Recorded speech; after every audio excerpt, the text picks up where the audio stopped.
Hello everyone. I found out that my dishwasher broke a few days ago, and when I checked and opened everything, so this is the cause of the problem. So just to let you know, there's some there's still some water inside. I cannot show you, but just to give you some idea of what happened, so you can prevent it to your dishwasher. If you can see that spin right there, the water dispenser that is turning around, make sure that the area where it turned should be clear, so the motor and electronic parts won't burn out, because that's the cause of the problem of this dishwasher. So just to show you, when I checked, if you can see, this part right here is burnt out. That's why it's done, kaput. So sira na. So just to clear, I check how much this.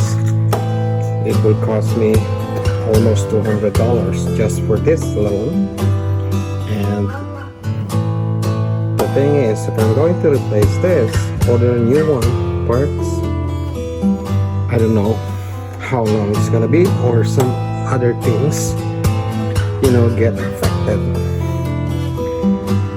So I just try to replace it. I order it and it should be arrived in any time from now. So what I'm going to do, take this out from its hookup and wait for the new dishwasher. So okay, let me do this, and I'll show you back later. Thank you. So ngayon, ito na yung bagong dishwasher. Ngayon, i-hook up ko na yung power cord saka water supply. Ngayon yung drain na lang. So papakita ko sa inyo kung saan yung hook up yan, tsaka tatanggalin kasi in case hopefully huwag mangyari sa inyo, pero just in case lang. Okay, pakita ko sa inyo. Ngayon, ito na yung ilalim ng dishwasher.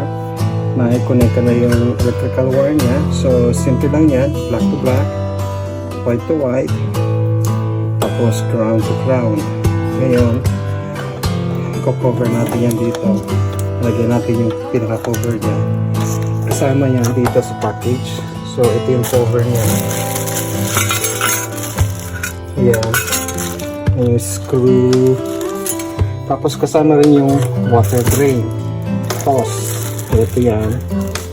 So hook up din natin to, palitan natin yung old drain nya kasi anyway, may bago naman, so we might as well replace it. So ngayon, let me just tapos yung water valve, dito yung hookup niya, kasi ito na yung bagong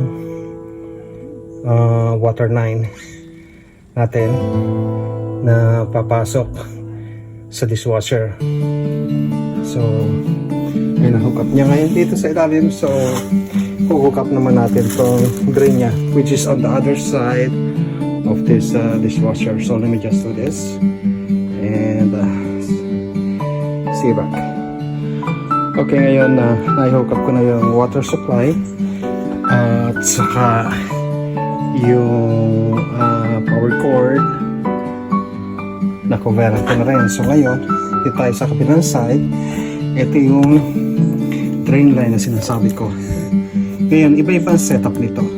Yung iba, ang setup niya is nasa ilalim ang hookup. Pero ito, GE, itong model na to, nandito siya sa side, yung drain line nito, all the way, nandito siya baba. So ngayon, kasama ngayon tong extension, ikakabit natin dito. So ayun. So ngayon, tanggalin natin to, tapos So sa ngayon, since malaki itong female connector na to, puputulan natin siya dito sa line na to. Okay.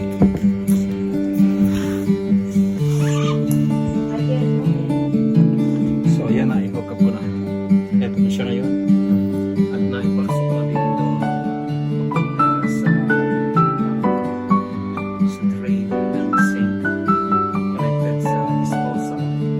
So ngayon, hook up ko na yung water line, drain line, at saka power cord. Okay, ito na ngayon yung kabilang side kung saan ko pinasok yung mga connection niya.